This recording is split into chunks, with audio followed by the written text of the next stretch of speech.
Inviting. So this is going to be your roadmap to sharing, you guys. And what you did in the database section is really, really going to help you out here, because now you have their name and you have a reason to connect with them about these products, the business, some sort of connection that's going to solve a need inside of their life. Right. And it's specific to them. It's now not about you. No. And that's what we want the invite to really, really be, Yes. is why the other person needs and wants to hear the information, Yes. not why you need them to. Yes, the moment that you can take yourself out of it. You know, one of the biggest things I think is never saying, I want you to see this. I want you to come to this. I want you, I want you, I want you.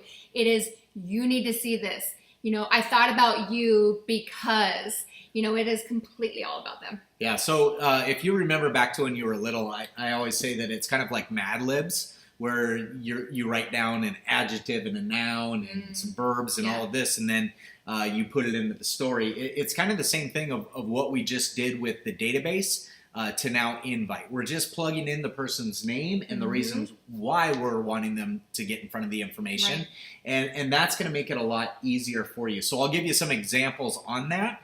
But you've got to make it into your words. Yes. It's definitely different on how I would talk to people And than how I would. Michelle would. Yes. And if I say stuff that's scripted off of how she would talk, my friends are going to look at me like, what are you trying to sell me? Yes. This wall's going to start to go up. So you've got to make sure that it's your wording. Yeah, you guys, this is one of the biggest things that I really want you to take to heart is be you. Yeah. Be 1,000% you. Your people know you for you, and the way that you talk to them, like you said, we are so different. The way we communicate is so different.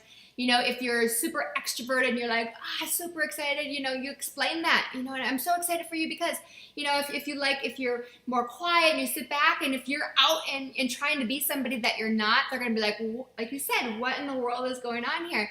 Be you. People trust you for you. People honor you for you. So be excited, be passionate. Yeah. You know, that is one of the biggest things that I've learned through this process as well, is when you are passionate about what you have, when you are excited about what you have, you could say, like, you could mess up a bunch of different things and be uncomfortable, and they can sense that. But if you're excited, they're going to be excited, and they're going to want to know more. Absolutely. So let's go back to the databasing, where I gave you kind of the examples of 3 people and the reason why I want to connect with them. And this is how I would transition that into the invite. And we're just plugging into the same kind of invite, the different name and the different reason why. So Bob, for example, I talked about heart disease in his family. Everybody I knew in his family, by the time they were 40, they had some sort of heart disease. And so with Bob, what I did is I called him up and I said, hey, Bob, you know, ever since I've known you, we've been good friends since college. It seems like everybody in your family, by the time that they're 40, has heart disease. There's this ABC Primetime Investigative Report. You've got to check it out. It's going to blow your mind. Yeah. Okay, so it's a reason why he needs to see it, not Totally. I want you to see it. Exactly. So you've got to see this, and he doesn't know what I'm gonna show him. Right. He didn't hear anything about network marketing or nutraceuticals. He just knows that it's something that could impact his health. Yes, for the good. Yeah. Right. So what about Amy? So with Amy, for that example, we talked about everything that she touches seems to turn to gold in the business world. So what I would do is just plug it into the same formula, the same invite. Hey, Amy, you know, ever since I've known you in college, it seems like every business venture that you do turns to gold. There's this ABC Primetime Investigative Report. You got to check it out. It's going to blow your mind. Right. And then the exact same thing with Lisa. Yeah. Hey, Lisa, you know, we're super good friends. I would love it if we found something where we could travel the world together. There's this ABC Primetime Investigative Report. You got to check it out. It's going to blow your mind. That's beautiful. And again, I mean, it's just going and seeing. And when you are true to who you are and you're reaching out as a friend, you know, for this information, they're going to go watch it. You know, Right. that was how it was for me. So initially when we started, were you the messenger or were you the message? I did it all wrong. But that's okay because I was passionate, right? Yeah. But I did have to go back to people and just say, you know, I was just so excited for you to get this information that I talked too much and I did too many things. And so what I did wrong was I sent out emails. I mean, I just knew so many people from the mortgage world and uplift people and all these different areas. So I sent an email, and it was a long email, and it talked about oxidative stress and, you know, free radical biology. I mean, all these different things. And also when we would go out and about with you know, I remember a specific time at church where we're standing there with different friends at church, and they were like, hey, what's been going on? And I started talking about all of it, and it was just like glazed over their head. And Shawn just goes, Michelle, they just really need to see the ABC Primetime Investigative Report. And what about with my mom?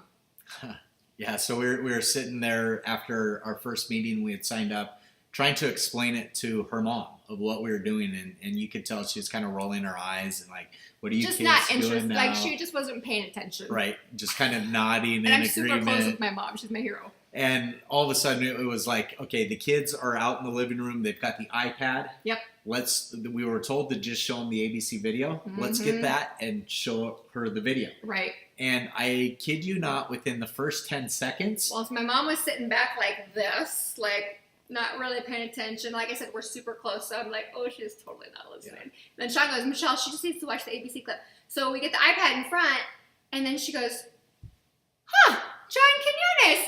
He's reputable. Not that you kids, not that I don't trust you kids, but oh yeah, get me some, you know. And she was just wanted more information and wanted to get the products right away. And so that's the difference between trying to be the messenger, right, and just being the message itself. Yes. Because as the messenger, we're just driving people to see the opportunity meeting or the ABC Primetime video. We're not trying to brain dump everything that we've learned, because I will tell you this is absolutely true, that your friends and family have very concrete ideas of what you know and what you don't know, what you're an expert at and what you have no idea about. So for me, for example, my list of characteristics or traits that my friends or family would have written down prior to joining LifeVantage would not have included anything about network marketing, and definitely wouldn't have included anything about nutraceuticals. Right. And so if all of a sudden I'm projecting to them that I'm an expert in one of these areas, they're going to roll their eyes. The bricks are going to come up. Yeah. They're going to feel like I'm trying to sell them, because that isn't something that they think that I know about. And so even if I knew every single thing about it and I could regurgitate all that information, in their head, I'm not the expert. So I'm the guy that got my MBA. I know about financial stuff. I watched football and drank beer with them, I did not know about network marketing or nutraceuticals. However, I could get them on third-party validation calls or in front of an opportunity meeting where like Dr. Mark Gordon or maybe Nikki or Carrie Dickey, Stu, any of those people that they don't have these concrete ideas of what they know and what they don't know. And they could say the exact same thing that I was going to say, but it came from somebody else. Right. So really what you're saying is keep it short and sweet. Yes. And then use other tools going forward, whether it be third-party validation, a pre-recorded webinar, Facebook groups, customer groups, anything of those resources that are out there to be and the more questions you answer in an invite, the further down the rabbit hole you're going to get with becoming the message. And so we really want to just set it up with a dangling carrot of you've got to check it out because of blank, and then get them in front of the information and then have somebody answering their questions. And I'll tell you, early on, it's awesome to be new, as long as you are admitting that you don't know anything. Hey, I'm super new to this, but it's really exciting. I think it is going to impact or change your life. It's going to blow your mind. You've got to check it out. Well, what is it? Well, you've just got to see it like I see it. I don't know all the ins and outs of it, but I think it is going to be something that you're super excited about as well. Yeah, exactly. And I just, I always say that we're professional connectors.